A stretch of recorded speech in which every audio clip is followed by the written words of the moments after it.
বিসমিল্লাহির রহমানির রহিম। আজকে আমরা একটা মজার তথ্য দেব।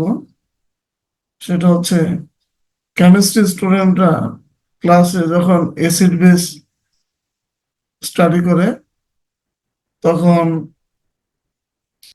অ্যাসিডিটি এটা যখন তারা পড়ে, অনেক সময় শিক্ষকরা এটা পড়ান যে কোন যৌগের অ্যাসিডিটি বেশি আর কোন যৌগের অ্যাসিডিটি কম।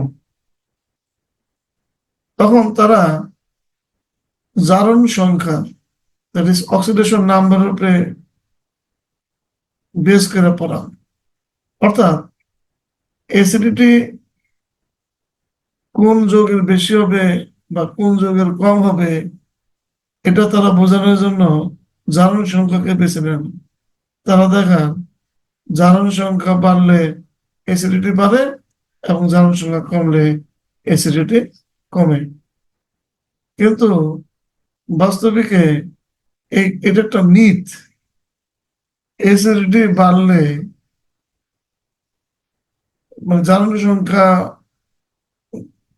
বেশি হবে, অর্থাৎ জারণ সংখ্যা বাড়লে অ্যাসিডিটি বাড়বে, এই কথাটা সত্য না। জারণ সংখ্যা কমলেও অ্যাসিডিটি বাড়তে পারে। ইভেন জারণ সংখ্যা সমান থাকলেও অ্যাসিডিটি বাড়তে পারে। কাজেই জারণ সংখ্যা দিয়া অ্যাসিডিটি ব্যাখ্যা করা মোটেও উচিত না, বা এটা একটা রং কনসেপ্ট। আচ্ছা, আমরা ব্যাপারটা উদাহরণের মাধ্যমে দেখি, তাহলে আমরা ব্যাপারটা ক্লিয়ার হয়ে যাবে। অনেকে বলতে পারে যে এর এক্সেপশন, কেমিস্ট্রিতে এক্সেপশন বলে কোনো কথা নেই। কেমিস্ট্রিতে যদি কেউ বলে এটা এক্সেপশন, তাহলে বুঝতে হবে ওটা এক্সেপশন না, ওটা হচ্ছে ব্রেনের ডিফিসিয়েন্সি।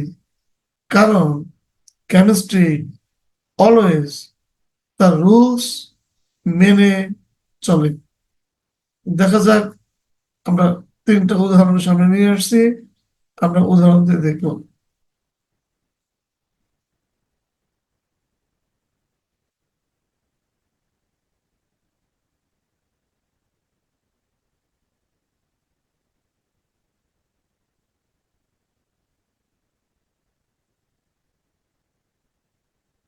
যেমন সালফিউরিক অ্যাসিড এবং সালফিউরাস অ্যাসিড। সালফিউরিক অ্যাসিডে যে সালফারটা আছে তার জারণ সংখ্যা +6, আর সালফিউরাস অ্যাসিডে যে সালফার আছে তার জারণ সংখ্যা +4। যেহেতু সালফিউরিক অ্যাসিডে সালফারের জারণ সংখ্যা বেশি, কাজেই মিথ হচ্ছে সালফিউরিক অ্যাসিড অধিক শক্তিশালী। ঠিক অনুরূপভাবে নাইট্রিক অ্যাসিড এবং নাইট্রাস অ্যাসিড, এই ক্ষেত্রে নাইট্রিক অ্যাসিডে নাইট্রোজেনের জারণ সংখ্যা বেশি, ফলে তার অ্যাসিডিটি বেশি। তার মানে এই দুইটা উদাহরণ থেকে আমরা বলতে পারি জারণ সংখ্যা বাড়লে অ্যাসিডিটি বাড়ে। কিন্তু কিন্তু আমরা তার পরের উদাহরণটাতে যাই।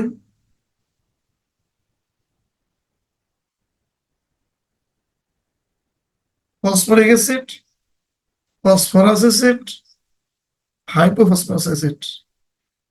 ফসফরিক অ্যাসিডে ফসফরাসের জারণ সংখ্যা +5, ফসফরাস অ্যাসিডে ফসফরাস জারণ সংখ্যা +3 এবং হাইপোফসফরাস অ্যাসিডে +1। এখানে ফসফরিক অ্যাসিডের জারণ সংখ্যা সবচেয়ে বেশি। তাহলে তো অ্যাসিডিটির ক্রমটা এরকম হওয়া উচিত ছিল যে ফসফরিক অ্যাসিড সবচেয়ে শক্তিশালী অ্যাসিড, তার চেয়ে কম ফসফরাস অ্যাসিড, তার চেয়ে কম হাইপোফসফরাস অ্যাসিড। বাস্তবিকে ব্যাপারটা উল্টা। ব্যাপারটা এরকম যে হাইপোফসফরাস অ্যাসিডিটি ফসফরাস অ্যাসিডের চেয়ে বেশি, এবং ফসফরাস অ্যাসিডের অ্যাসিডিটি ফসফরিক অ্যাসিডের বেশি। দ্যাট ইজ, আমরা বলতে পারি যান সংখ্যা কমলেও অ্যাসিডিটি বাড়ে। মিথ কি ছিল? যান সংখ্যা বাড়লে অ্যাসিডিটি বাড়ে, কিন্তু এখানে ফ্যাক্ট হচ্ছে যান সংখ্যা কমলেও অ্যাসিডিটি বাড়ে। আমরা এর পরে একটা উদাহরণ দেখি।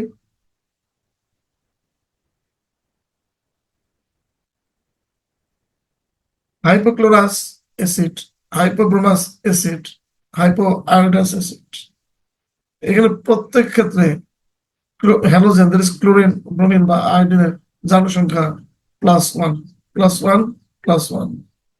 কিন্তু এখানে সবচেয়ে শক্তিশালী অ্যাসিড হাইপোক্লোরাস, তার চাইতে দুর্বল হাইপোক্লোরাস, তার চাইতে দুর্বল হাইপোআয়োডাস।